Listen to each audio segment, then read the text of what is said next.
सियाचिन की बर्फीली चोटियों पर अब नहीं जाएगी किसी भारतीय पायलट की जान। भारत ने तैयार किया वो रोबोटिक पक्षी जो -40 डिग्री में भी भरेगा दुश्मन के सीने में खौफ। लद्दाख के दुर्गम पहाड़ों पर रसद पहुंचाने की टेंशन होगी अब खत्म। 200 किलो वजन उठाकर बादलों को चीरने वाला देसी बाहुबली मैदान में उतरा। चीन के ड्रोन स्वार्म का जवाब देने के लिए भारत की प्राइवेट कंपनी ने किया बड़ा धमाका। बिना किसी विदेशी मदद के बना डाला मल्टी रोल अनमैन्ड हेलीकॉप्टर। जब हम युद्ध की बात करते हैं तो हमारे दिमाग में बड़े बड़े फाइटर जेट्स, टैंक और मिसाइलों की तस्वीरें आती हैं। लेकिन आधुनिक युद्ध अब बदल चुका है। अब जंग सिर्फ ताकत से नहीं बल्कि तकनीक और चालाकी से लड़ी जाती है। जब पूरी दुनिया की नजरें बड़े रक्षा सौदों और परमाणु पनडुब्बियों पर टिकी थीं, ठीक उसी वक्त भारत के रक्षा उद्योग के गलियारों में एक ऐसी क्रांति जन्म ले रही थी जो दिखने में तो एक हेलीकॉप्टर जैसा है, लेकिन काम किसी जासूस और योद्धा का मिला जुला रूप है। यह कहानी किसी सरकारी फाइलों में दबे प्रोजेक्ट की नहीं है, बल्कि यह सबूत है उस नए भारत का जहां प्राइवेट कंपनियां अब सरकार के साथ कदम से कदम मिलाकर देश की सुरक्षा दीवार को फौलादी बना रही हैं। लद्दाख की वो गलियां जहां ऑक्सीजन कम है और हौसले ज्यादा, वहां अब एक नई मशीन की गूंज सुनाई देने वाली है। एक ऐसी मशीन जिसमें कोई इंसान नहीं बैठता, लेकिन जिसका दिमाग इंसानी से कम नहीं है। ये वो तकनीक है जो हमारे सैनिकों के लिए संजीवनी बनकर आई है।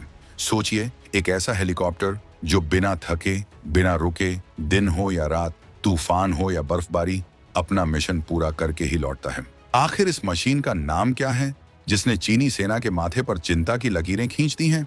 क्यों इसे भारत का अनमैन्ड बाहुबली कहा जा रहा है? 200 किलो से ज्यादा वजन उठाने की इसकी क्षमता युद्ध के मैदान में कैसे गेम चेंजर साबित होगी? और सबसे बड़ा सवाल, क्या यह मशीन भविष्य में हथियारों से लैस होकर हमला भी कर पाएगी? क्या अब सियाचिन और कारगिल जैसी जगहों पर हमारे पायलटों को जोखिम उठाने की जरूरत नहीं पड़ेगी? इन सारे सुलगते सवालों के जवाब और इस स्वदेशी चमत्कार की पूरी इनसाइड स्टोरी हम आपको इस वीडियो में आगे बताने वाले हैं। हम आपको बताएंगे इस धमाकेदार खबर की पूरी कहानी, तो बने रहिएगा वीडियो पर। और इस संबंध में आपके जो भी विचार हों कमेंट में लिखकर जरूर बताइएगा। राडार की पकड़ से दूर और दुश्मन की नजरों से ओझल, यह उड़ने वाली मशीन जासूसी भी करेगी और वक्त आने पर साजो सामान भी पहुंचाएगी। इजराइल और अमेरिका का मुंह ताकना अब हुआ पुरानी बात। 2026 के भारत ने रक्षा क्षेत्र में आत्मनिर्भरता का ऐसा झंडा गाड़ा कि पेंटागन भी हैरान रह गया। अब पर्दा उठाते हैं उस नाम से जिसने रक्षा विशेषज्ञों को चौंका दिया है। इस मशीन का नाम है भारत UHS 2080। इसे बनाया है भारत की अपनी फर्म BSS मटेरियल ने।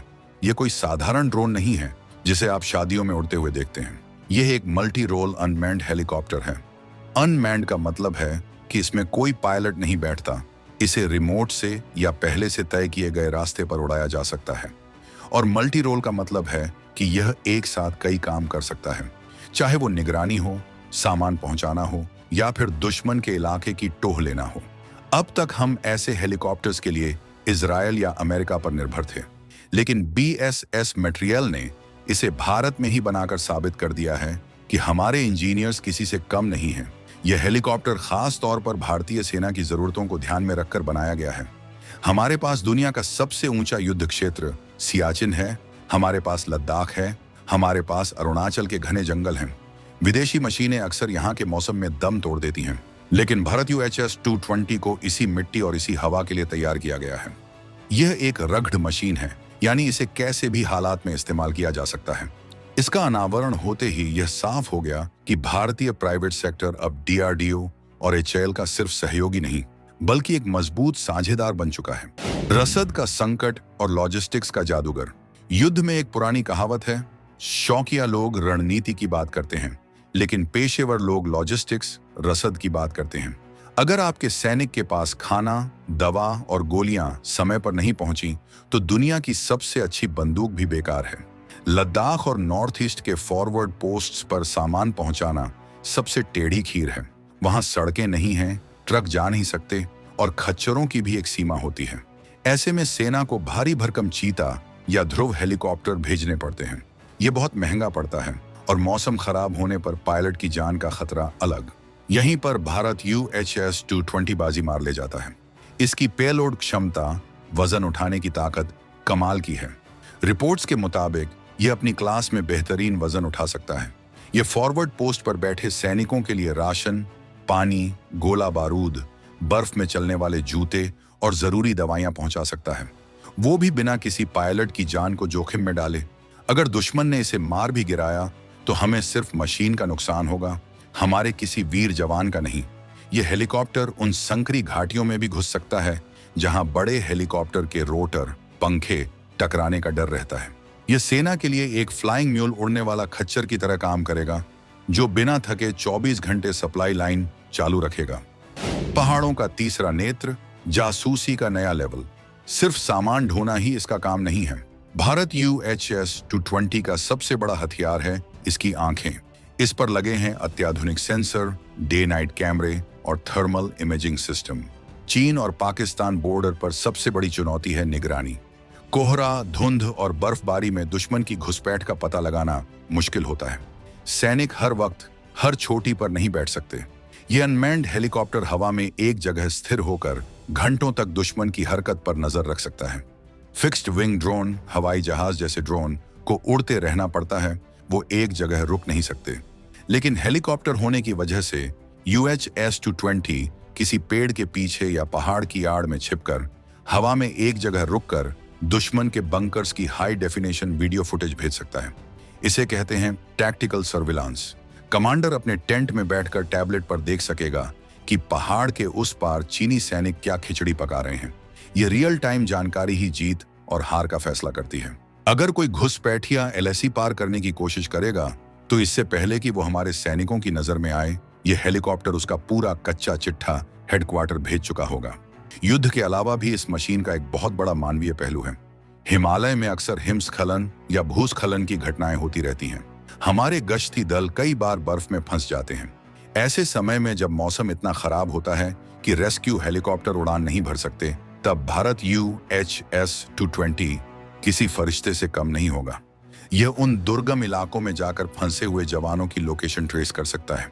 इतना ही नहीं, यह उनके लिए तत्काल first aid kit, oxygen cylinder या गर्म कपड़े गिरा सकता है, जिससे उनकी जान बच सकती है जब तक कि बड़ी मदद न पहुंचे। नागरिक आपदाओं में भी, जैसे बाढ़ या भूकंप के दौरान, यह उन जगहों तक पहुंच सकता है जहां इंसान का पहुंचना नामुमकिन है। उत्तराखंड या हिमाचल की बाढ़ में हमने देखा है कि कैसे संपर्क टूट जाता है। ये हेलीकॉप्टर वहां कम्युनिकेशन रिले का काम कर सकता है, यानी एक उड़ता हुआ मोबाइल टावर बनकर संपर्क स्थापित करवा सकता है। BSS मटेरियल ने इसे सिर्फ एक वॉर मशीन नहीं, बल्कि एक लाइफ सेविंग मशीन के तौर पर भी डिजाइन किया है। अक्सर लोगों को लगता है कि मेड इन इंडिया का मतलब गुणवत्ता से समझौता है, लेकिन भारत UHS-220 ने इस सोच को बदल दिया है। इसमें इस्तेमाल की गई तकनीक विश्व स्तर की है। इसका रोटर सिस्टम, इसका इंजन मैनेजमेंट और इसका नेविगेशन सिस्टम, सब कुछ बहुत ही सटीक है। सबसे खास बात है इसका ऑटोनॉमस होना, यानी अगर दुश्मन इसके और कंट्रोल स्टेशन के बीच का संपर्क लिंक तोड़ने की कोशिश भी करे या GPS जैम कर दे, इसमें ऐसे इनर्शियल नेविगेशन सिस्टम INS लगे हैं जो इसे सुरक्षित वापस बेस पर ले आएंगे। विदेशी ड्रोन्स के साथ सबसे बड़ी दिक्कत होती है उनका मेंटेनेंस, रखरखाव। एक छोटा सा पुर्जा खराब हुआ तो उसे विदेश भेजना पड़ता है, जिसमें महीनों लग जाते हैं। लेकिन चूंकि यह भारत में बना है तो इसका हर स्पेयर पार्ट, हर नट बोल्ट यहीं मौजूद है।